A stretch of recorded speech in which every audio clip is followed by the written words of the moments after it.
खबर में कोरोना की तीसरी लहर की बात करें तो मुल्क भर में सूरत हाल संगीन होती चली जा रही है। मस्बत केसेस और अमवात की शरह में मुसलसल इजाफा हो रहा है। वफाकी गवर्नमेंट और सूबाई हुकूमतों की जानिब से सख्त पाबंदियां लगा दी गई हैं, लेकिन इसके बावजूद ताहाल अवाम कोरोना को संजीदा नहीं ले रहे और सख्त पाबंदियों के बावजूद SOPs की खुली खिलाफवर्जियां भी की जा रही हैं। सैकड़ों अफराद के खिलाफ मुकदमा दर्ज किए गए हैं और हजारों गाड़ियों के चलान भी किए गए हैं। मुल्क भर में केसेस बढ़ने से गवर्नमेंट की जानिब से तशवीश का भी इजहार किया जा रहा है। लेकिन दिलचस्प सूरत हाल ये भी है कि जिन अफराद को समाजी फासला न रखने पे गिरफ्तार किया जाता है उन्हें जेल के अंदर एक ही बैरक के अंदर बगैर समाजी फासले के रखा जा रहा है। कुछ ऐसी पिक्चर्स भी सामने आ रही हैं। अवाम को बार बार SOPs पर अमल दरामद करने की हिदायत की जा रही है। बढ़ते केसेस पर वजीर आजम ने एक बार फिर अवाम से अपील की है कि वो SOPs पर अमल करें। पहले उन्होंने कहा कि हमने लहर पर कामयाबी से काबू पाया, अब भी वक्त का तकाजा यह है कि कौम अपनी जिम्मेदारियां निभाए और उनको समझे। वैक्सीन की बात भी करना जरूरी है, तो मुल्क भर में 50 साल से जायद की उम्र के जो अफराद हैं उनकी वैक्सीनेशन के लिए रजिस्ट्रेशन जारी है। गवर्नमेंट के मुताबिक इसी माह वैक्सीन लगाने का तीसरा मरहला शुरू कर दिया जाएगा और इसके साथ साथ ज्यादा से ज्यादा वैक्सीन पाकिस्तान में लाने के लिए भी गवर्नमेंट मुतहरिक नजर आ रही है। बिल्कुल, और चीन से बात कीजिए तो वैक्सीन की एक और खेप पाकिस्तान पहुंच रही है। कोरोना वैक्सीन से मुतालिक बातचीत करेंगे। इस हवाले से जो भी अपडेट्स हैं हमारे साथ मौजूद होंगे वजीर आजम के मुआविन खुसूसी बराए डॉक्टर फैसल सुल्तान।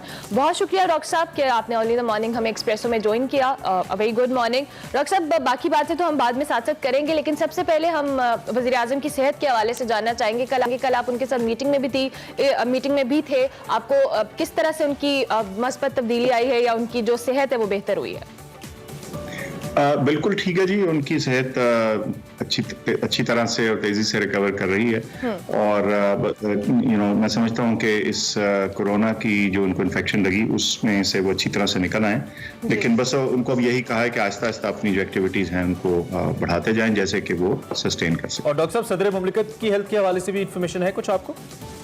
जी बिल्कुल, उनसे भी गुफ्तगू हुई थी, माशाल्लाह वो भी ठीक चल रहे हैं। चलें, that's good। ठीक है, let's get back to the third wave. बड़ी खतरनाक भी रही, थोड़ा सा हमें ऐसा लगता है कि शुरू में हमने इसको उतना सीरियसली नहीं लिया, अब हम कुछ सीरियस फैसलों की जानिब गए हैं। तो आपकी असेसमेंट क्या है? इस वक्त जो सख्त फैसले कुछ पंजाब गवर्नमेंट ने लिए हैं, कुछ आज सिंध के हवाले से भी खबरें आई हैं, तो इससे कितना फर्क आप देख रहे हैं और कितना टाइम स्पैन आप देख रहे हैं जिसमें हम थोड़ा सा इन केसेस में कमी देखेंगे? It's hitting almost 14%। बिल्कुल जी, ये जो तीसरी लहर है अब ये बहरहाल पहली लहर के बराबर आ चुकी है। इसमें जो हॉस्पिटल्स में जो तादाद है सीरियस एडमिटेड मरीजों की वो तकरीबन उतनी हो चुकी है जितनी पहली लहर में थी। ये बिल्कुल आपकी बात ठीक है कि इसमें जो रिएक्शन है वो जब आता है तो उसके बाद थोड़ा एक गैप के बाद उसका असर आता है। तो अगर आज आप ज़रा स्ट्रिक्ट होना शुरू होंगे तो हफ्ता 10 दिन लग जाते हैं आपके एक्शन का नतीजा सामने आते हैं। मैं समझता हूं कि ये जो अब स्ट्रिक्टनेस आई है, कुछ थोड़ी सी बेहतरी हमें देखने में आई है। इसके नतीजे इंशाल्लाह एक हफ्ते तक सामने आएंगे, लेकिन ये अभी काफ़ी नहीं है। मैं समझता हूं कि लहर की जो तेज़ी है उसमें हमें बतौर अवाम एज इंडिविजुअल्स भी ना बहुत ज़्यादा जिम्मेदारी लेने की ज़रूरत है, क्योंकि कोई भी सूबा हो, कोई भी कस्बा हो, शहर हो, वहाँ की पुलिस सब हर जगह जाके आपको डंडे मार के मास्क नहीं पहना सकती। ठीक हो गया। अच्छा डॉक्टर साहब, हम वैक्सीनेशन के हवाले से भी बात करें, क्योंकि अभी तक हम जानना चाहें कितने लोगों को वैक्सीन लगाई जा चुकी है, कितनी डोजेस पाकिस्तान आई हैं और गवर्नमेंट जो सिर्फ चाइना से मिलने वाली वैक्सीन पर इन्हिसार करी है, अपने हवाले से कोई पेशगी जो हमने एक इंतजाम करना था वो नहीं किया गया। इस हवाले से भी जो अपडेट्स हैं वो शेयर कीजिएगा। सही जी।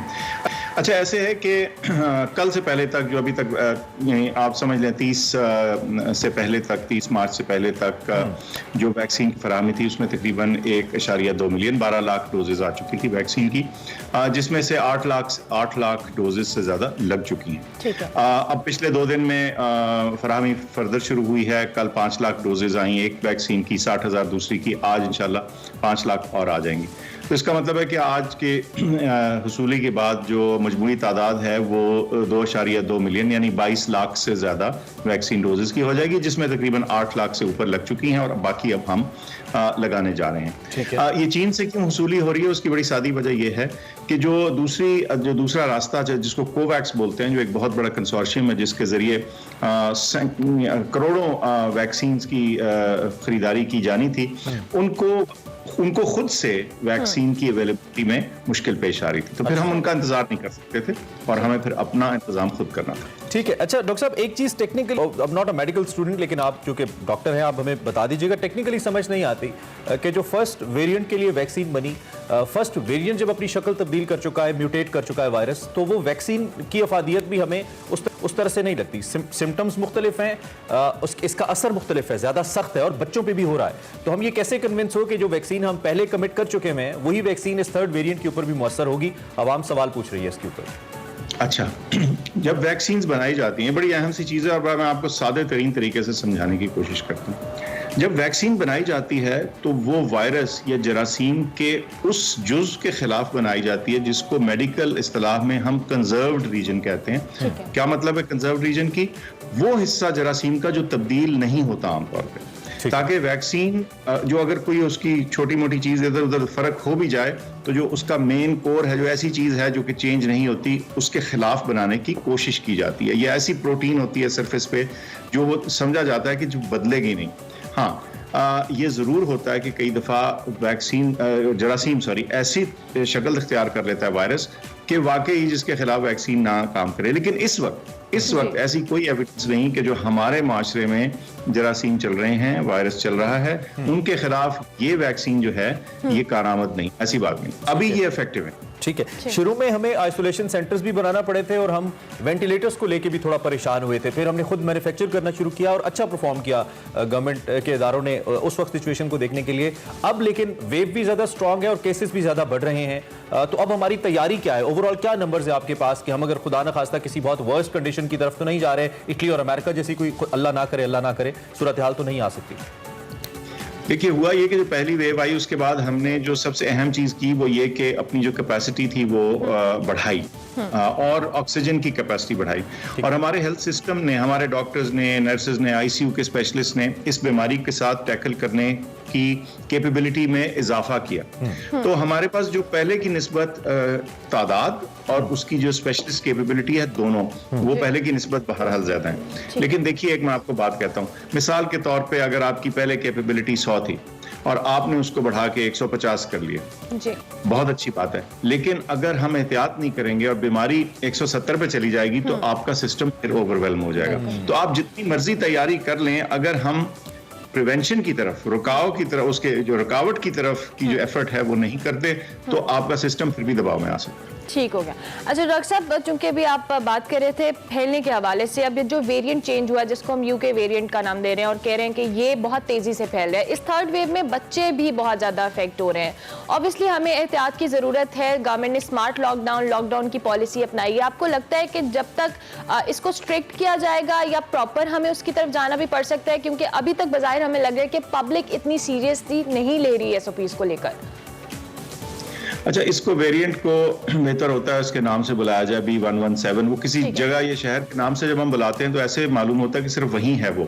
इस वक्त ये 100 में मौजूद है, तो इसलिए B117। लेकिन ये आपकी ऑब्जर्वेशन ठीक है। जितनी भी इस पे रिसर्च की गई, ये पता चला कि ये पहले वाले ओरिजिनल की निस्बत ये थोड़ा तेजी से फैलता है और शायद इसका असर थोड़ा सा यंगर लोगों में ज्यादा होता है। लेकिन ये मैं बात वाज़ेह कर चलूं कि पिछली वेव में भी और पहली वेव में भी और जो वाइल्ड टाइप, नॉर्मल टाइप इसका जो वायरस है, वो सब बच्चों में इन्फेक्शन करता है। ये किसी सूरत भी नहीं था कि बच्चों में इन्फेक्शन नहीं होती, सिर्फ ये था जो ज्यादा मुज़िर असरात हैं वो बुजुर्गों में ज्यादा हैं। अच्छा, लेकिन फैलाव के हवाले से फिर ये एक बहुत अहम चीज हो जाती है और आपकी ऑब्जर्वेशन 100% दुरुस्त है। अगर हम तमाम मुआशरा इस चीज पे एहतियात नहीं करेगा ना, तो फिर बच्चों के जरिए या नौजवान लोगों के जरिए बूढ़ों तक पहुंच जाएगी और फिर बूढ़े ज्यादा बीमार होंगे। ठीक है, बिल्कुल। तो सारे माशरे को एक्शन लेना। अच्छा डॉक्टर साहब, crisis is a great concern. एक तरफ आपकी गवर्नमेंट हेल्थ कार्ड्स देने जा रही है, पूरे केपी में दिए जा चुके हैं, पंजाब और फिर ओबियसली विफाक भी इस पे फोकस्ड है कि जी आप 10 लाख तक की इंश्योरेंस दे रहे हैं। लेकिन दूसरी जानब आवाम सवाल करें कि 10 लाख की इंश्योरेंस तो गवर्नमेंट फ्री दे रही है,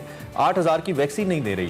फिर प्राइसेस के ऊपर इटसेल्फ बहुत सारे क्वेश्चंस मौजूद हैं। ट्रांसपेरेंसी इंटरनेशनल ने कुछ क्वेश्चंस उठाए हैं कि दुनिया भर में ये पाकिस्तानी 1,500 रुपए की आपने 8,500 की मंजूरी दे दी due to the involvement of some जो निजी कंपनी है, प्राइवेट कंपनीज है, उनकी वजह से। तो इस कॉन्सेप्ट को जरा क्लियर कीजिए, इस पे आप कैसे देख रहे हैं? क्या प्राइसेस अच्छा कि आपने सवाल पूछा। देखिए, पहली तो बात यह है कि जहां तक हुकूमत पाकिस्तान का ताल्लुक है, हम ये नहीं कह रहे कि जी प्राइवेट वैक्सीन जो है हम उसके ऊपर इन्हिसार करेंगे या उस पर भरोसा करेंगे या हमारे से कुछ लोग जी वहां आप लगवा लें हमारी जान छूट जाए। ऐसा नहीं है, ऐसा नहीं है। हमारी जो स्ट्रेटजी है बड़ी क्लियर है। तमाम पाकिस्तानी शहरी जो एलिजिबल हैं हम उनको वैक्सीन फराहम करेंगे बतदरीज एक तरीक़ेकार के मुताबिक और उम्र के मुताबिक। ठीक है।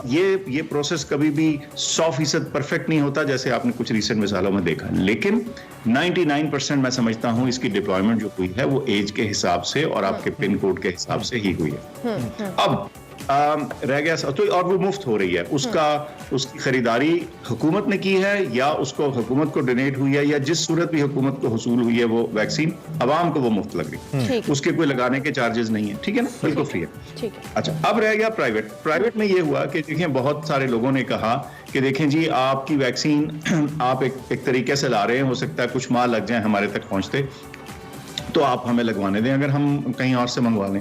तो हुकूमत ने एक फैसला ये किया, ये असूली फैसला किया कि चलो हम उसके राह में रुकावट नहीं बनेंगे, अगर कोई रजिस्टर करता है वैक्सीन और वो उसको फराहम कर सकता है तो ले आए।